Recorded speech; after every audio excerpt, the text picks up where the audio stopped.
여러분 잘 아시는 스데반의 순교의 장면입니다. 초대교회에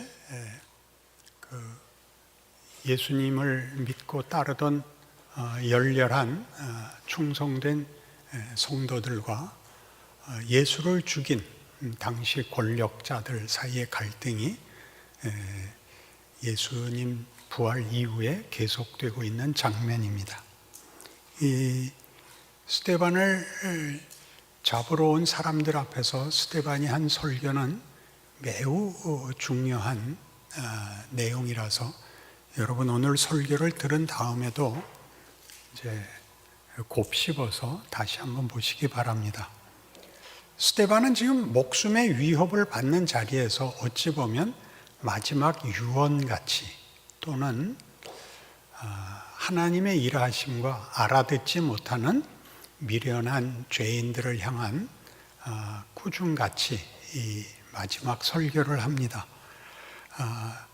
이스라엘의 역사를 간략히 나열하는데 하고 싶은 초점은 오늘 본문 마지막쯤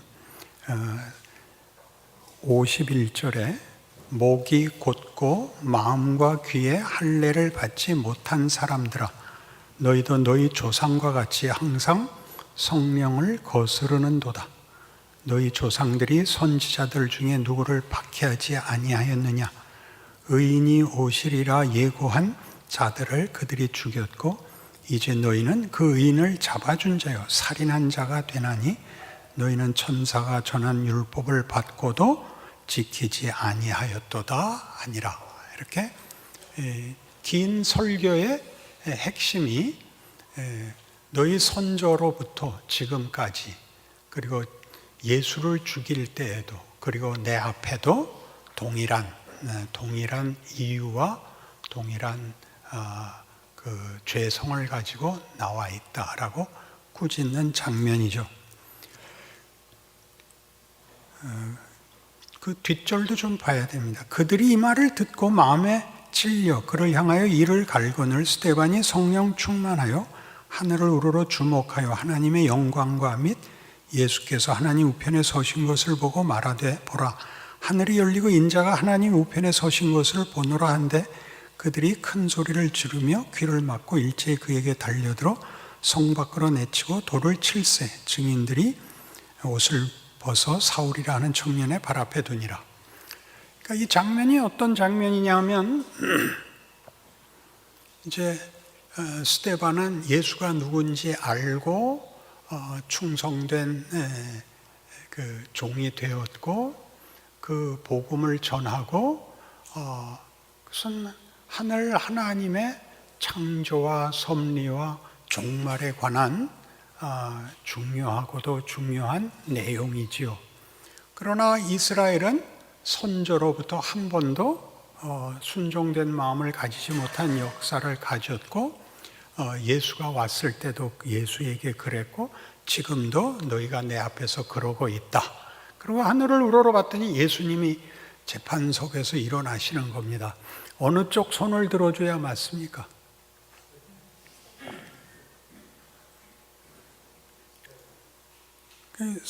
말하자면 우리의 이해로 얘기를 하자면 스데반이 자신 있게 하늘을 우러러 봤겠죠. 그랬더니 예수님이 네가 죽어라 그렇게 되는 장면. 그냥 쉽게 웃으면 안 돼요. 웃고 잘 생각해야 돼요. 이 대목을 우리는 어떻게 우겼느냐 하면 스데반은 스데반의 일하고 바울은 바울의 일 했는데 근데 스데반이 옳지만 여기서 순교를 당한 것이 성경의 역사적 증언이니까 갈등 없이 지나가 버렸죠. 그러니까 순교를 해야 되고 이렇게 열심히 해야 되고 바울은 저거 나쁜 놈이다 그러려고 보니까 이제 바울이 또 대사도가 된단 말이죠. 여기서 엉켜야죠. 당연히. 여러분은 스데반이었다가 바울이었다 그러지 않나요? 좋은 쪽에만 갖다 대죠. 스데반은 얼마나 억울하며 바울은 또 얼마나 한심해요. 그게 어떻게 성경에 엮여서 우리한테까지 이 복음이 하나님의 일하심이 계속되고 있느냐를 우리로 하여금 이해하게 만들어야죠. 왜냐하면 여러분이 스데반이었는데 보상받지 못한 일도 얼마든지 있고, 바울같이 한심하게 놀았는데 합신해서 붙여주고, 말도 안 되는 거죠. 내가 면접을 봤으면 다 죽여버렸을 텐데. 생각을 해봐요. 이런 일이 성경에도 있고 우리에게도 일어나고, 우리에게 일어난 일이 말이 안 되는데 성경에 있다는 사실이 우리에게 안심이 되고 소망을 갖게 만들어야죠. 근데 이런 일을 여러분은 다 억울한 때밖에는 적용을 못 하잖아요. 하나님은 아실 거야. 하나님은 아실 거야 그러고 쳐다봤다가 네가 죽어, 일로 와. 이게 아니, 하나님, 예수님, 이게 뭐 하는 일입니까? 그랬을 거 아니에요, 스데반이.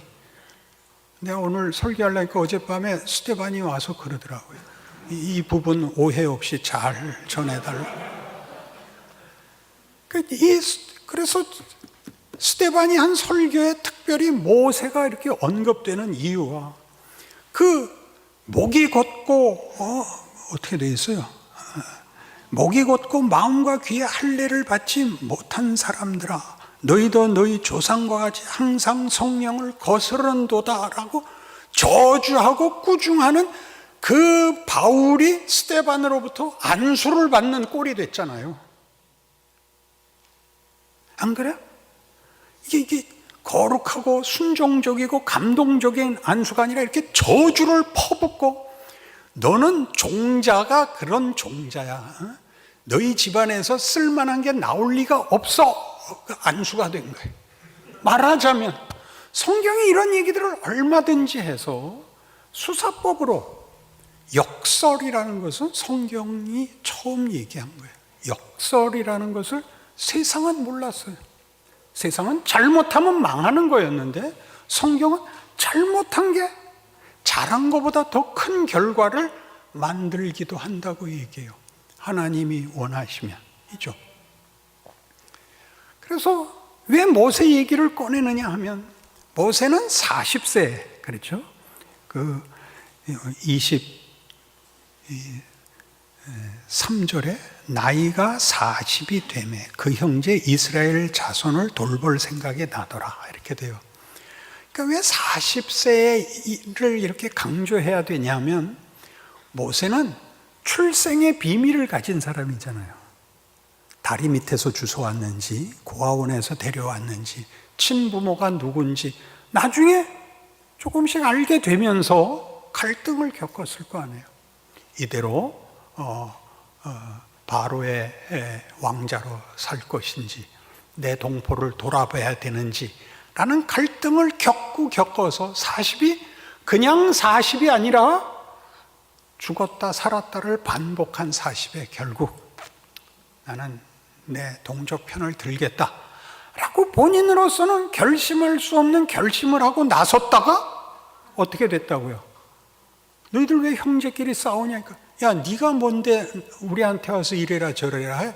너 배부르고 등 따시니까 아무데나 나와서 삿대질이야 이 새끼야, 이렇게 돼갖고 이제 자기가 편을 이쪽을 들었는데 이쪽이 안 받으니까 바로 편에 설 수도 없고 물릴 수도 없고 이쪽에서도 말 안 듣고 미디안으로 갔죠. 미디안은 당시에 아무 쪽에도 속하지 않은 버려진 곳이죠. 거기 가서 얼마가 있어요? 40년을 또 있어요. 40년이 참해. 그 40년을 어떻게 보냈을 것 같아요? 넋이 빠져서 살았다고요. 그가 그의 아들 이름을 게르솜이라고 짓는데, 게르솜이라는 이방 나그네라는 뜻이에요. 우리나라 표현은 이거예요. 낙동강 오리알. 이게 무슨 말인지 아시죠? 강물에 떠내려가면, 어미 없는데 알이 떠내려가면 끝장이에요. 부화를 할 수도 없고, 부화돼서 새끼가 나와도 보호할 자가 없어요. 자기 아들 이름을 게르솜이라고 지었고, 나중에 하나님 만나고 그가 애굽으로 내려가다가 그때 하나님이 덤벼든 것 같이 자식한테 할례도 안 했어요.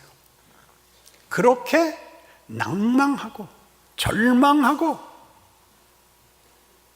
어쩔 줄 모르고 살았다고요. 그래서 출애굽 3장에서 하나님이 모세를 만났을 때 하나님이 이렇게 얘기하시거든요. 나는 너희 조상의 하나님이 아브라함의 하나님, 이삭의 하나님, 야곱의 하나님이다. 나는 내가 약속한 것을 어기지 않고 네 조상들에게 한 약속을 이루려고 지금 너를 찾아왔다. 너 가서 내 백성을 구해라. 그래서 모세가 금방 하는 반응이 뭐냐면 하나님 무슨 일을 이렇게 하세요? 였어요. 당신은 누굽니까? 당신의 이름이 뭡니까? 이렇게 점잖게 표현되어 있는데 이름을 묻는다는 것은 이렇게 말이 안 돼서 묻는, 당신은 생각이 있으십니까? 그렇게 물었더니 하나님이 나는 스스로 있는 자니라 그래요. 지금 모세가 하는 질문에 대한 정당한 그 답을 풀으면 나는 하나님이기를 한순간도 멈추지 않는 하나님이니라, 그런 뜻이에요. 그러니까 네 40년이 헛됐거나 잊혀졌거나 외면됐거나 실패한 40년이 아니다 그래요. 모세가 그 말 듣고 이해를 했어요? 못했어요? 어때요? 여러분은 신학교일 동안 한 교육이 전부 눈치 보는 것 뿐이죠. 그죠? 물어보면 딱 당연한 답은 물론 아닐 거예요. 그냥 그렇게 물어보는 건 없으니까 한 번 꼬고 함정이 두 번 꼬였을지 모르죠. 그러니까 일단 침묵을 하고, 그래서 정상적인 생각이라는 게 없어져 버렸어요.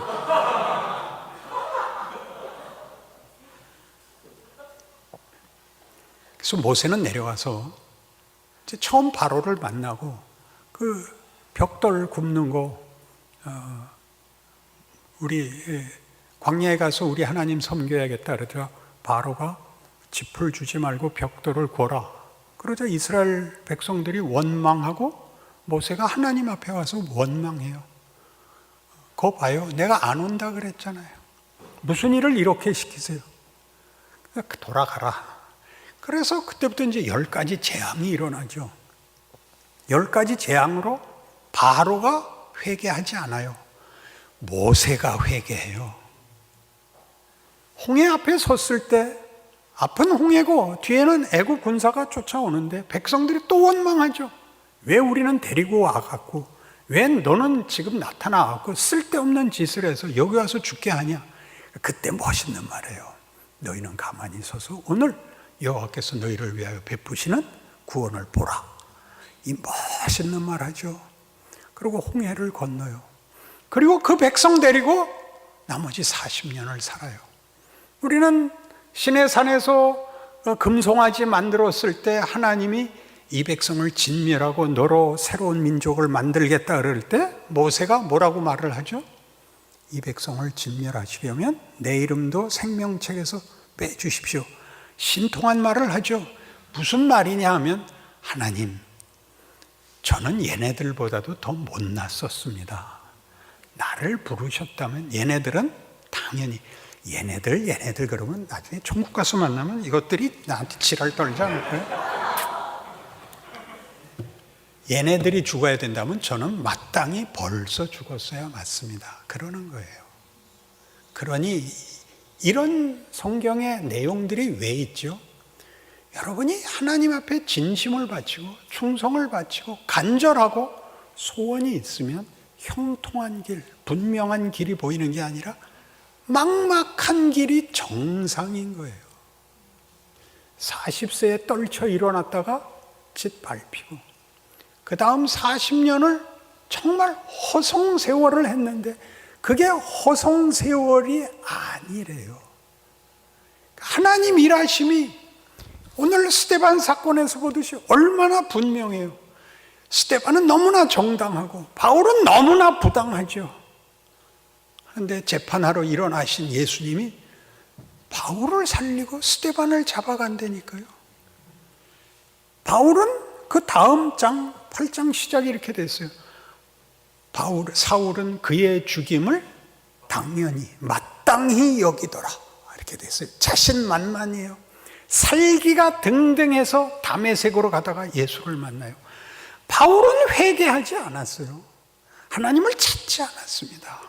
그는 당연히 자기가 잘하는 줄 알고 살기가 등등해서 가다가 예수를 만납니다. 그리고 그는 변합니다. 바울의 평생을 붙잡았던 중요한 경험은 자기가 죄인 중에 괴수라는 사실입니다. 갈라디아서 1장에 의하면 사도 바울의 고백이 하나님이 나를 모태로부터 정했다는 것을 알게 됩니다. 모태로부터 하나님이 그의 종을 준비했으면 초등학교를 어딜 보내야 돼요? 무슨 미션 초등학교를 보내야 될 거 아니에요? 중고등학교도 물론 그래야 되고, 그리고 대학도 그래야 되고, 그 어느 신학교를 보내야 돼요? 선택의 여지가 없잖아요. 그 모든 것도 아니고가 아니라 그것을 반대하는 입장에 서 있잖아요. 평생을. 바울의 충격이란 건 얼마나 놀라울까요? 자기가 여태껏 잘한다고 생각한 것, 하나님을 향하여 가졌던 열심이 결과적으로 뭐였다고요? 하나님을 반대했다고요. 하나님 하시는 일을 반대했다고요. 열심히 히브리인 중에 히브리인으로서, 베냐민 지파로서 할례를 받은 철저한 율법주의자로서 그가 한 일은 하나님을 모두 반대한 거예요. 사울아 네가 어찌하여 나를 핍박하느냐였는데 부르심이었어요. 그 장면에서. 그래서 바울은 뭐가 돼요? 이렇게 얘기하죠. 로마서 9장에서 내 동족, 내 백성, 내 형제들을 구원하기 위해서라면 내가 저주를 받아 그리스도에게서 끊어져도 좋다. 얼마나 굉장한 거예요. 얼마나 치열한가, 진심인가, 그런 추상명사로 갖다 붙이지 말고 바울은 뭘 하는 거예요? 나 같은 것이 사도가 될 수 있었다면 저쯤은 대대사도가 돼야 맞다. 하나님의 은혜의 깊이와 크기를 알게 되죠. 이런 성경의 기록들이 왜 필요하다고요? 그가 그의 사람들을 준비시키실 때 우리가 볼 때 납득할 수 없는 경우와 시간을 요구하신다고요. 뭐가 맞는지 모를 시간. 그리고 평생 상처가 되는 실수들을 우리로 품게 해요. 사도 바울이 그렇게 얘기할 수 있는 가장 큰 이유는 자기는 스데반을 죽인 사람이잖아요. 누구를 흉보겠어요? 누구를? 아마 그래서 바울은 충성되게 살았을 거예요. 어려운 일을 당할 때마다 나는 그때 죽었어야 맞다. 이렇게 귀한 직분을 맡겼으니 내가 무엇을 더 아끼며 무엇을 내가 변명하며 무엇을 내가 원망하리요? 라는 마음이 들었겠죠. 그게 인간에게 허락한 하나님의 커다란 특권입니다.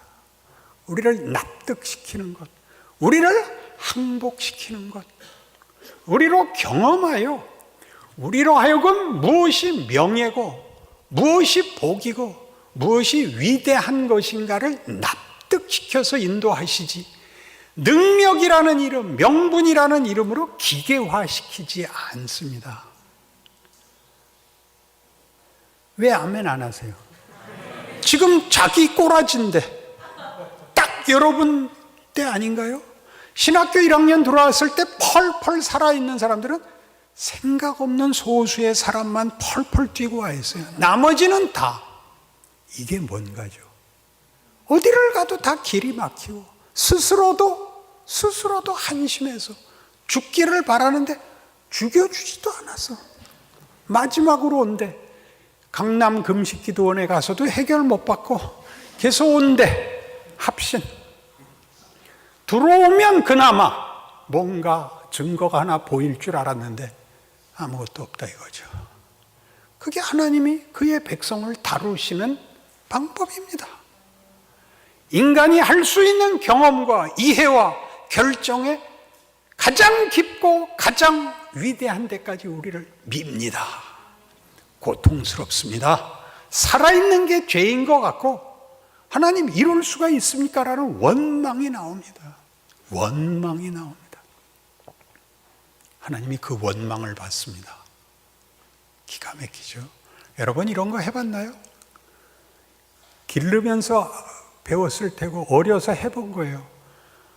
엄마 아빠가 왜 있는지 원망스러워 봤죠? 귀찮기만 하잖아요. 밤낮 욕만 하고. 그래서 없는 게 나아요? 그렇게 말하지 않죠. 여러분 자식한테 그 말 들어야 돼요. 엄마는 꼭 마귀 같아.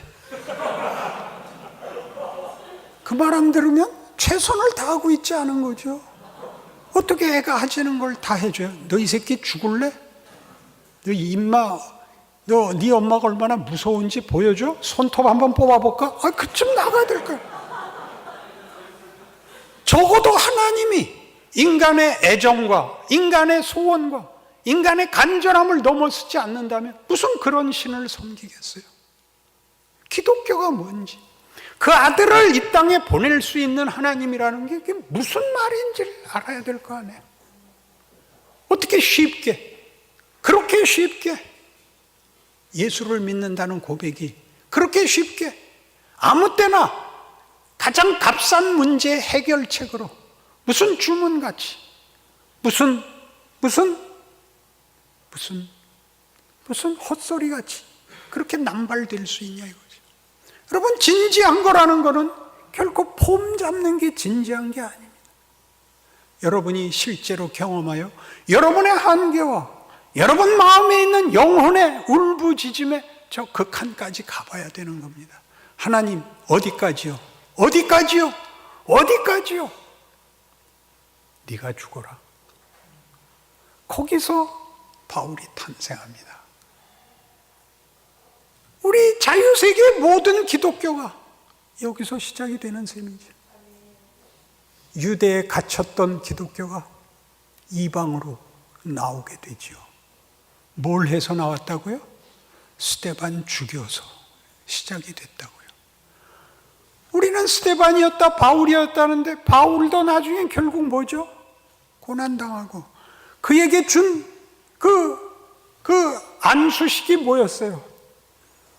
넌 이방의 사도가 돼야 하고 네가 임금들 앞에 이방 앞에 복음의 증거자로 서야 된다. 네가 얼마나 많은 고난을 받아야 할지 일일이 나열할 수가 없다. 이런 안수를 받죠. 하나님의 일하시면 후회하심이 없습니다. 하나님께서 우리가 아는 우리의 기대와 우리의 능력 안에서의 소원을 이루어주는 분이 아니라 이루 말할 수 없는 세계, 이루 말할 수 없는 자리를 우리에게 요구하십니다. 하나님의 자녀, 하나님의 종, 하나님의 사람으로 만들기 위하여 우리의 평생에 우리와 씨름하십니다. 우리가 이긴 게 아니며 진 게 아니며 우리의 원망이 끝이 아니며 우리의 실패가 끝이 아닙니다. 하나님은 하나님의 길을 중단하실 수 없습니다. 우리 하나님은 성경이 그토록 주장하는 여호와로라 여호와로라 은혜롭고 자비롭고 노하기를 도대하고 인자와 진실이 많은 하나님이로라 속에 다 들어있습니다. 방법론, 어떤 이해관계, 어떤 보상, 어떤 법칙보다 큰 하나님이신 그 크기와 그 은혜와 그 권능과 그 기쁘심으로 우리와 인류의 역사를 주관하십니다. 우리와 함께 종말을 만들자고 하나님의 천국을 만들자고 여러분을 지명하여 불렀고 이 자리에 앉혔고 매일 씨름하십니다. 여러분은 울 수도 있고 웃을 수도 있고 원망할 수도 있습니다. 시도 때도 없이 웃는 놈은 미친놈입니다. 울어야 될 때 울고 원망해야 될 때 원망하고 갈 때까지 가는 거기. 하나님이 여러분을 쉬운 길, 승용차에 태워 데려가는 것이 아니라 여러분을 닥달하여 여러분과 씨름하여 여러분을 만드시는 일에 하나님이 눈물을 흘리며 땀 흘리며 한숨 쉬시며 일하고 있는 나날들이라는 것을 아는 것, 하나님의 일하심에 대한 이해며 믿음을 동원해야 되는 시간인 것입니다. 이 시간이 헛되지 않다. 이것이 나를 만든다. 오늘 나의 실패가 운명이 아니다. 이것이 다 합력하여 선을 이룬다. 이렇게 믿는 것입니다. 그때 믿음은 기다리는 겁니다. 기다리는 겁니다. 넋이 빠져서 기다리는 겁니다. 그런 날들이 모세를 만들고 바울을 만들었다면 우리도 만들 것을 믿는 것입니다. 거기에 실력이 늘면 우리 얼굴에 보다 넉넉한 표정과 웃음과 믿음의 두께가 쌓일 것입니다.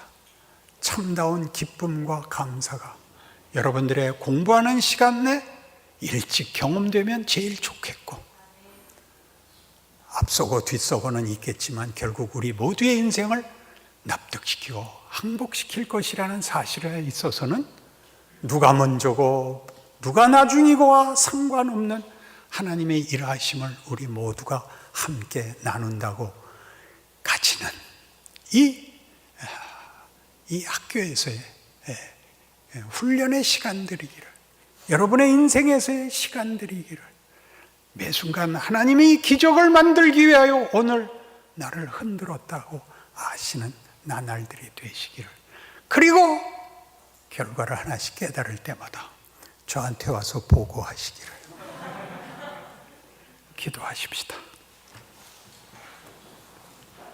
하나님 아버지, 우리가 이해할 수 없는 길을 걷는 이유는 하나님의 목표와 뜻하심이 깊고 큰 탓입니다. 우리의 눈물과 우리의 한숨은 우리의 한계를 벗어나는 하나님의 목적과 일하심의 크기 때문입니다. 그 비명과 그 눈물과 그 한숨이 기적과 하나님의 권능 앞에서 찬송으로 바뀔 것을 믿습니다.